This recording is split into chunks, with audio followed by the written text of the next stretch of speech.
A Christmas Carol. The Charles Dickens Children's Collection.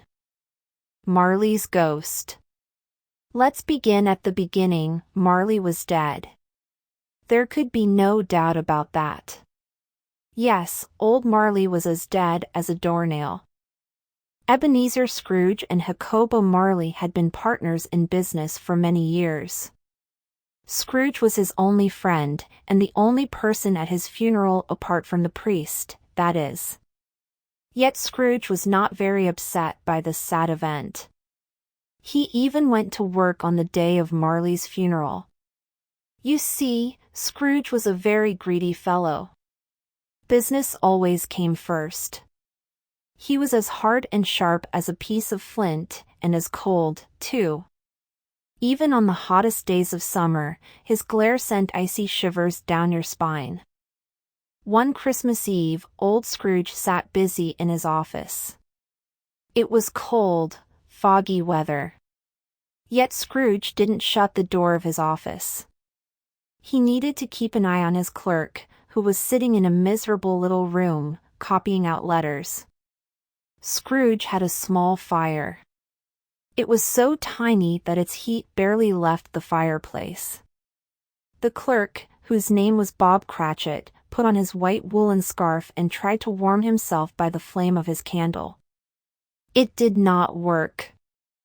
"Merry Christmas, Uncle," cried a cheerful voice.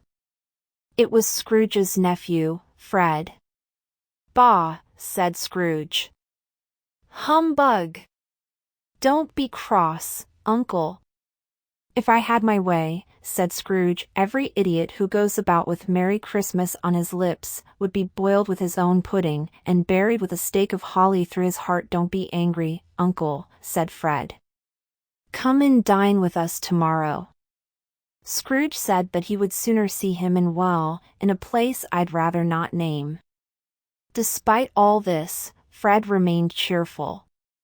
He wished his uncle and the clerk a Merry Christmas as he left the office. The final hour of work went very slowly. Finally, Scrooge nodded to the clerk that it was time to stop. Instantly Bob Cratchit snuffed out his candle and put on his hat. "You'll want all day off tomorrow, I suppose?" said Scrooge. The next day was Christmas Day. "If it's convenient, sir," Bob Cratchit replied. "It's not convenient," Scrooge snapped. "But I suppose you must have the whole day off. Be here earlier the next morning?" Ebenezer Scrooge lived in a gloomy spot in a sad heap of a building. It was shut away in a courtyard off the street. The courtyard was so dark and foggy that even Scrooge, who knew every stone of the path, had to grope with his hands until he arrived at his door. Scrooge rarely gave a single thought to Jacob Marley, his business partner who had been dead for 7 years now. So why did Scrooge, with his key in his hand, see the door knocker transforming into the face of Jacob Marley? The face was not angry or fierce. It looked at Scrooge in the way Marley used to look, eyes wide open. The hair shifted very slightly, as if blown a breeze that was not there. Scrooge's blood ran cold. But he put his key in the keyhole, turned it firmly, walked in, and lit a candle. Out loud he shouted "Bah!" Then, "Humbug!" He walked up the dark stairs. When he reached his room, he double-locked and bolted the door. Then he checked under the table, under the armchair and inside the cupboards. When he was sure he was quite alone, Scrooge put on his dressing gown, slippers and nightcap, and sat down before a small fire. Oh, there was a servant's bell near the fireplace. Scrooge did not keep any servants, so he was very surprised when the bell began to ring all by itself. From deep down below came a clanking noise, as if some person were dragging a heavy chain.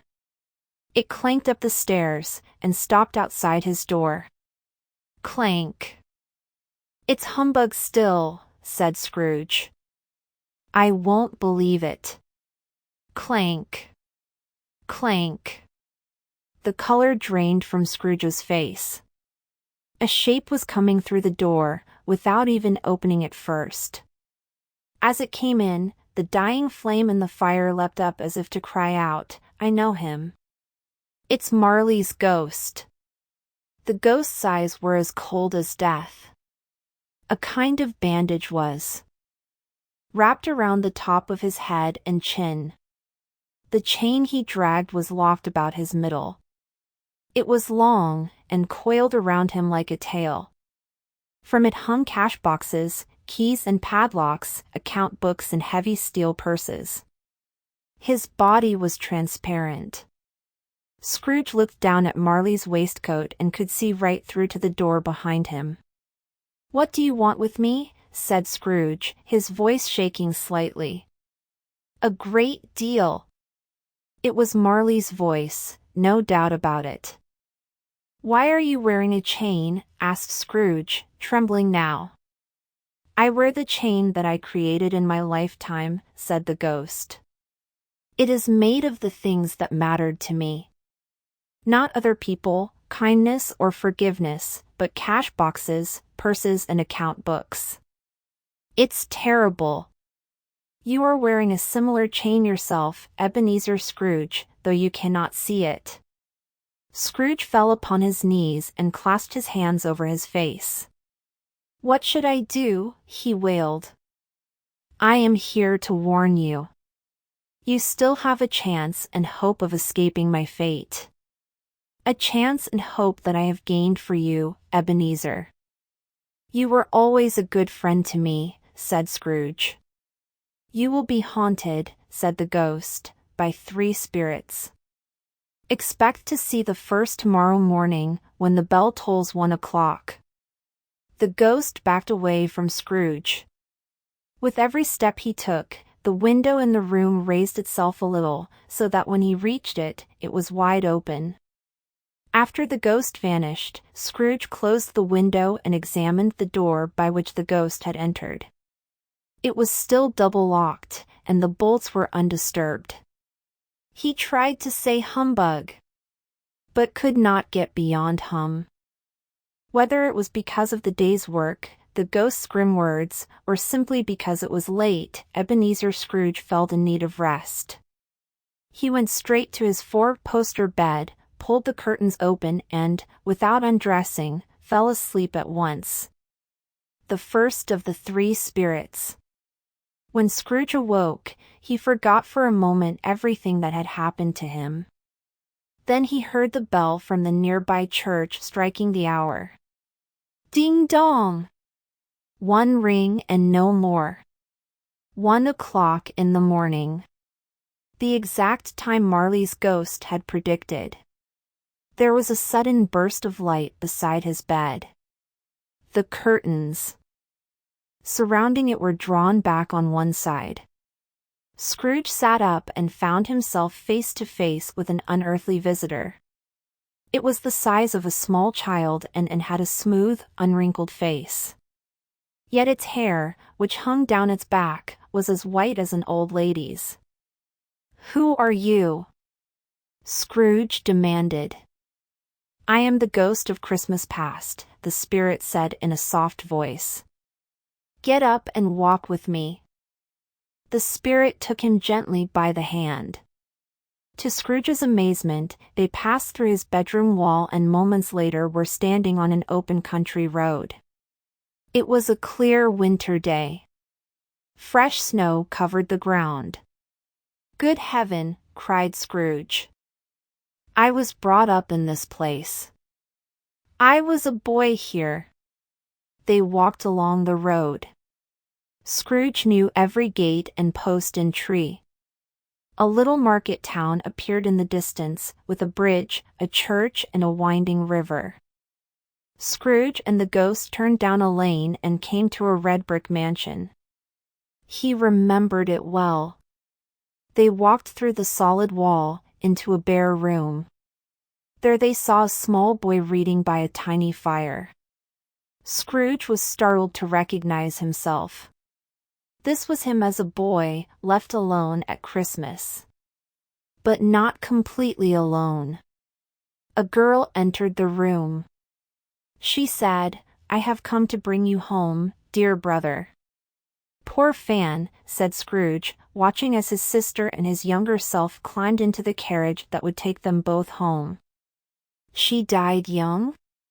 "But she had a child before she died," said the ghost. "Yes, my nephew Fred," said Scrooge, feeling sorry that he had turned down Fred's invitation to Christmas dinner. He had been so rude to the young man. Now the scene changed. The spirit took Scrooge through city streets, where the shops were lit up for Christmas.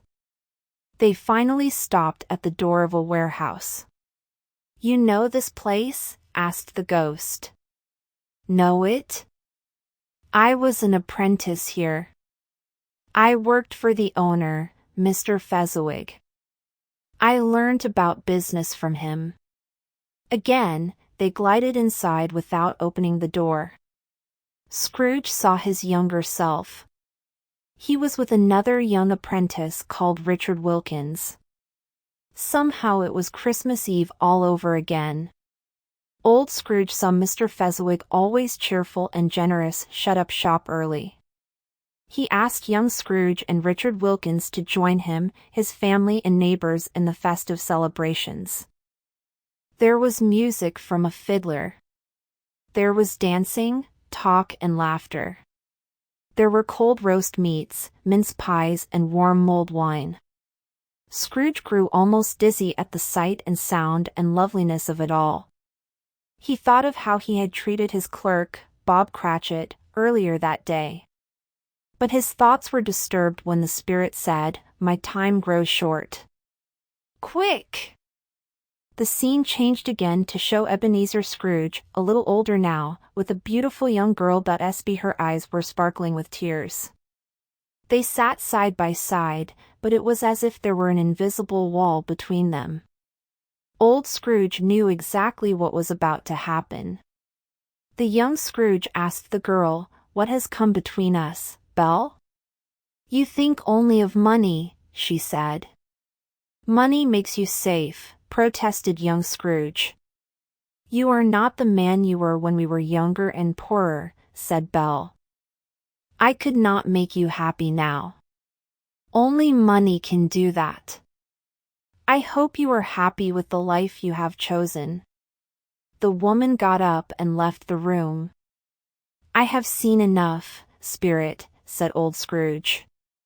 "Don't torment me any longer." "One more scene," said the ghost. Next they were invisible guests at a different house, watching a mother sitting by the fire. Scrooge recognized her. She was older but still beautiful. Children played and ran around her. A man came into the room, laden with toys and presents. "Christmas again!" The children squealed with joy as they greeted their father and his presents. Then he, too, sat down by the fire. "Belle," said the husband, turning to his wife with a smile, "I saw an old friend of yours this afternoon." "Who was it?" "Mr. Scrooge. I passed his office window. There he sat, all alone. I think he is quite alone in the world." "Spirit," said old Scrooge to the ghost, "take me away from here. I cannot bear it." Suddenly, Scrooge found himself alone and back in his own bedroom. He was exhausted from his ghostly trip and was full of sorrow and regret. He barely had time to stagger to bed before he sank into a heavy sleep. The second of the three spirits. When Ebenezer Scrooge next awoke, something strange was happening. Two strange things, in fact. The church clock was striking. Ding dong! One ring. 1 o'clock. Again. As if he had traveled back in time. And once again there was a light outside his bed curtains. This time it was a warm glow. Scrooge got out of bed. The light was coming from the next room. It was the fire, a bigger, warmer fire than the fireplace had ever contained. The walls were hung with crisp leaves of holly, mistletoe, and ivy. Heaped everywhere were turkeys, geese, chickens, long strings of sausages, mince pies, plum puddings, shiny chestnuts, red apples, juicy oranges, luscious pears, and steaming bowls of mulled wine. In the middle of all this plenty sat a jolly giant, wearing a green robe. "I am the ghost of Christmas present," said the spirit. By now Scrooge knew what to expect. When the spirit told him to grasp hold of the green robe, he did so. The next moment they were in a city street piled with snow. It was daytime and people were cheerfully clearing the snow from their steps. Christmas was in the air. They passed shop windows crammed with a whole alphabet of delicious stew foods and drinks, including apples and almonds, baked bread, cinnamon and coffee. Then they found themselves outside the little house belonging to Scrooge's clerk, Bob Cratchit. Scrooge and the ghost of Christmas present passed silently through the closed door. They stood in a corner watching Mrs. Cratchit and her family preparing Christmas dinner. It was to be goose with sage and onion stuffing. A Christmas pudding was steaming away on the hob. When the food was almost ready, Bob Cratchit came home from church. He carried his son, Tiny Tim, on his back. Tim could barely walk, even with his crutch. But he was as happy as the rest of the family when they tucked into their goose, chatting and laughing. "A Merry Christmas to us all, my dears," said Bob to his family. "God bless us." "God bless us, every one," echoed Tiny Tim. "We should drink to Mr. Scrooge," said Bob. "Thank you, Mr. Scrooge, for paying my wages so that I could afford this delicious feast." "You're thanking Mr. Scrooge?" cried Mrs. Cratchit. "I wish I had him here. I'd give him a piece of my mind to feast upon for treating you so badly." Scrooge, standing invisible in the corner, was ashamed to see how the mere mention of his name seemed to cast a gloom over the Cratchits. They were not a handsome, well-dressed family. But they were happy and grateful and contented with their life. As Scrooge left with the spirit, he had his eye upon them, and especially on Tiny Tim, until the last. Outside, it was snowing again. "Think how this day is being celebrated everywhere," said the ghost of Christmas present. "In the most distant villages, even in lighthouses and on ships out at sea. And closer to home, too?" Now Scrooge and the spirit were inside another home. This one was much larger than the one they had just visited. After a moment, Scrooge recognized his nephew and his pretty wife. Fred's wife's sisters were there and other guests as well. Fred was laughing. He was telling a story. It was a story about Scrooge. He said that Christmas was humbug. He believed it too. He turned down my invitation to dine with us, as he always does. But I'm going to give him the same chance every year, whether he likes it or not. "Why?" someone asked. "Because I feel sorry for him," said Fred. There was music and singing in this house, too. After dinner, they played games like Blind Man's Bluff and another one called Yes and No. In this game, Scrooge's nephew thought of something. Everyone else had to find out what it was, with Fred only answering their questions with yes or no. Fred said he was thinking of an animal, a rather unfriendly animal. An animal that growled and grunted sometimes, talked sometimes, lived in London, and walked the streets. No, it wasn't a horse, or a cow, or a bull, or a tiger, or a dog, or a pig, or a cat. "I know what it is, Fred," said one of Fred's wife's sisters. "It's your Uncle Scrooge." At this, they all laughed. Yet they still drank a toast to Scrooge. The old man was touched, standing unseen in the room. It was time to move again. Scrooge and the spirit left Fred's house. Scrooge noticed that the spirit looked much older suddenly. As if it could read his mind, the spirit said, "My life upon this earth is very brief. It ends tonight at midnight, when this Christmas end, that covered day ends." The church bell struck 12. Scrooge looked for the ghost, but it had gone. As the last stroke of 12 faded away, he saw a solemn, hooded, ghostly creature moving like a mist towards him. The third of the three spirits. The third ghost approached slowly and silently. It wore a deep black cloak that covered its head, that covered its body, that covered everything except its outstretched hand. Scrooge almost fell to his knees in fright. He said in a trembling voice, "You are the ghost of H.T. Christmas yet to come. You are about to show me things that have not yet happened." The shrouded head of the figure seemed to nod. Then Scrooge was swept away in the shadow of its cloak. They came to the heart of the city, near the stock exchange, where businessmen worked. The ghost's hand pointed to a group of businessmen.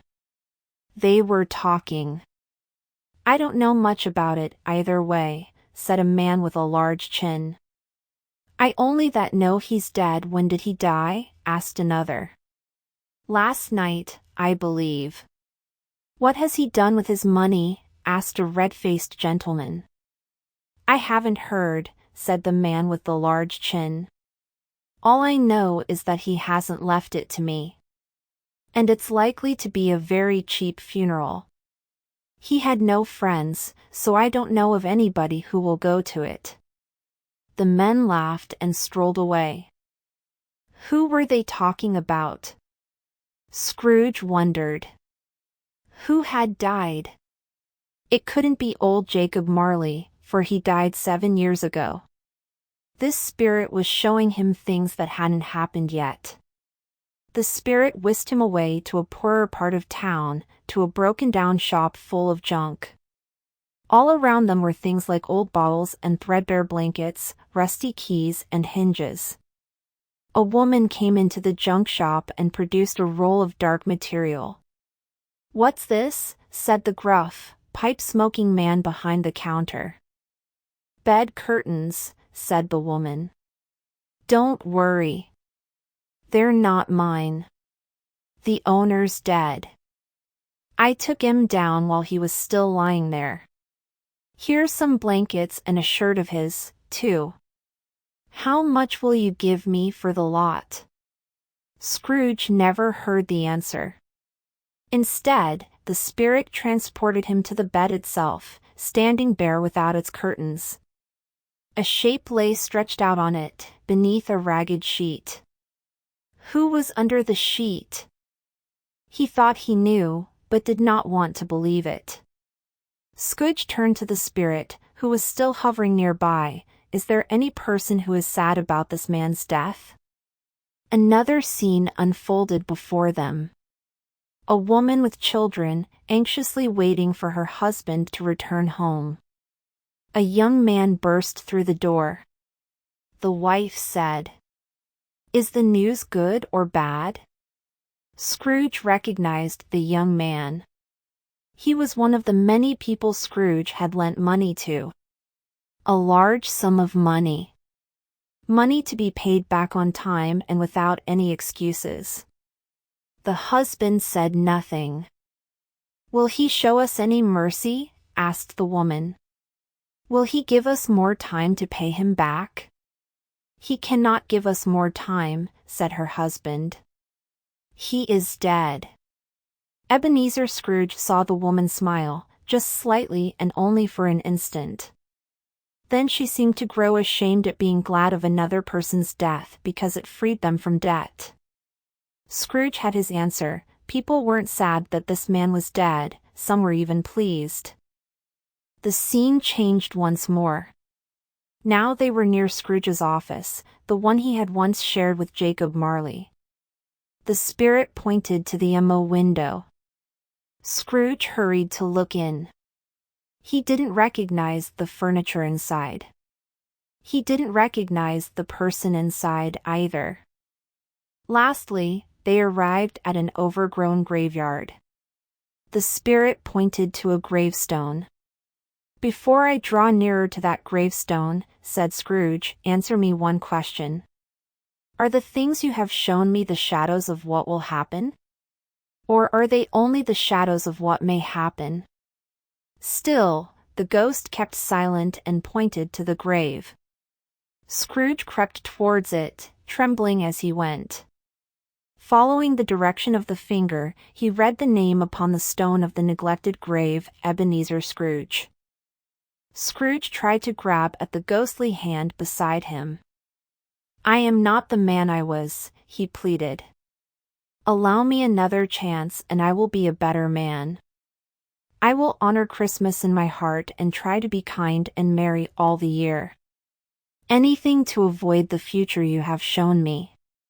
Scrooge saw a change in its hood and dress.